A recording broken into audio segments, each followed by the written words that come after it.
Ya, tadi kita sudah mendengar cerita dari Purwakarta dan juga dari Lampung. Kita juga ingin mendengar cerita dari Ibu Siti Absah ini yang berdagang buah di Madura.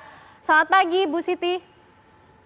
Ya, selamat pagi. Ya, Bu Siti mendapatkan pengalaman yang sama juga, disuruh menutup dagangannya. Ceritanya seperti apa, Bu Siti? Ya, ceritanya pas jam 7 malam datang ke Pol PP satu mobil, satu pickup, langsung suruh tutup. Terus saya langsung suruh tutup. Hari apa, Bu Siti, itu? Dari Satpol PP. Hari apa, Bu? Masih ingat? Hari, udah ingat, udah 1 minggu, udah ingat. Oke. Sebetulnya kalau di tempat Ibu dagang sendiri aturannya gimana, Bu, PPKM-nya, Bu? Ya enggak, terus dibuka, enggak apa-apa. Soalnya ini kan enggak dimakan di sini. Oh, oke. Dibungkus. Karena Buah kan berjualan dibungkus, buah, dan dimakan di ya. sini. Oke. Iya, buah itu kan bosok kalau ditutup. Oke. Gitu. Nah, pada saat Kalau petugas diganti tidak apa-apa, diganti tidak apa-apa. Tak tutup sama saya kalau diganti. Kalau Setiap diganti. harinya diganti, anak saya itu dikasih nafkah setiap hari, tidak apa-apa, ditutup tidak apa-apa. Oke, Bu, pada saat itu kan sempat Iya. terjadi perdebatan antara Bu Siti dengan petugas yang mengimbau untuk tutup. Apa yang disampaikan pada saat itu, Iya, Bu Bu. Siti? Apa yang disampaikan oleh petugas? Iya, gitu. Ibu dah nerima surat edaran, enggak nerima surat edaran gitu. Kenapa Pak? Tutup ini jam 8 malam sampai tanggal 20. Oh, udah bisa Pak. Bapak punya gaji, saya enggak, gitu saya. Saya kalau ditutup bosok semua ini, kan jualan buah. Oke. Petugas pun juga tidak menjelaskan secara detail, Enggak. artinya Enggak.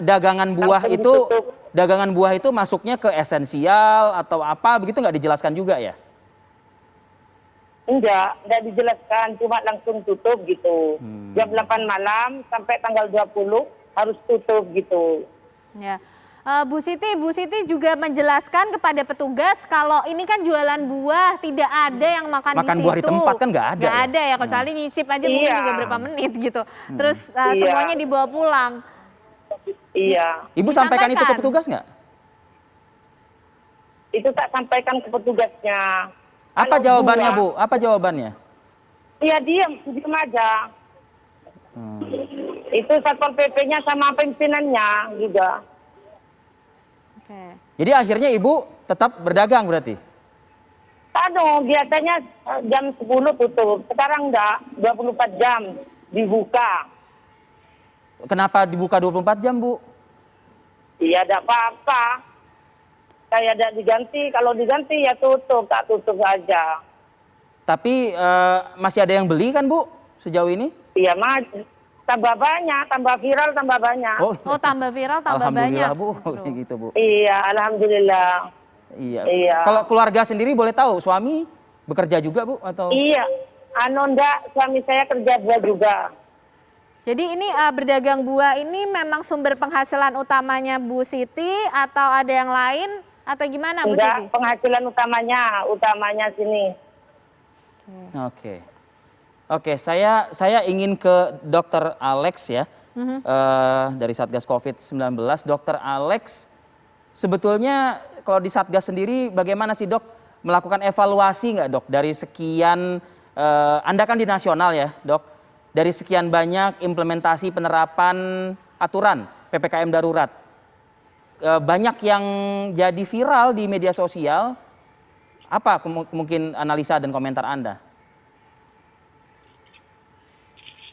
Ya baik, tadi kita sudah mendengar beberapa keluhan-keluhan masyarakat khususnya di bawah dan mereka yang menjadi pelaku pasar.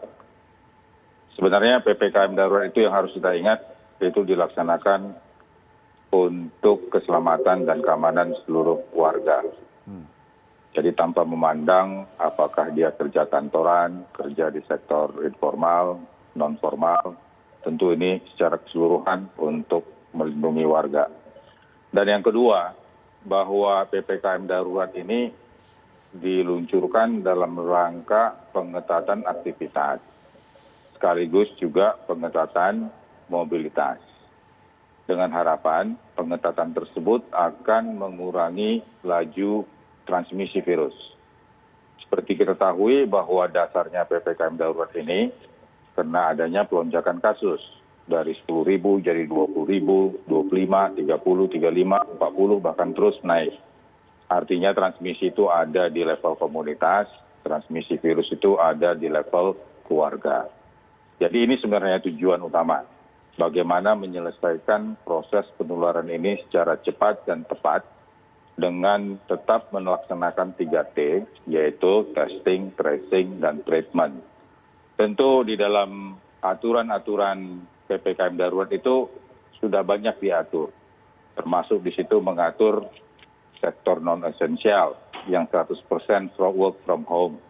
Kemudian mereka yang proses belajar mengajar harus di rumah. Nah, tetapi ada sektor esensial yang diatur boleh sampai 50% untuk bisa melaksanakan kegiatan. Tentu ini juga harus secara cerdas, bisa juga dicermati bagaimana pelaksanaannya supaya tidak terjadi kerumunan, tidak terjadi transmisi antara sesama mereka yang work from home dan work from office.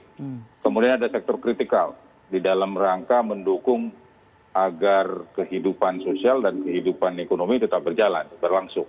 Karena yang dibatasi itu adalah masyarakat yang perlu tetap hidup, perlu makan dan minum. Dan kemudian juga aturan ini mengatur juga untuk supermarket, pasar tradisional, toko kelontong, pasar swalayan yang menjual kebutuhan-kebutuhan.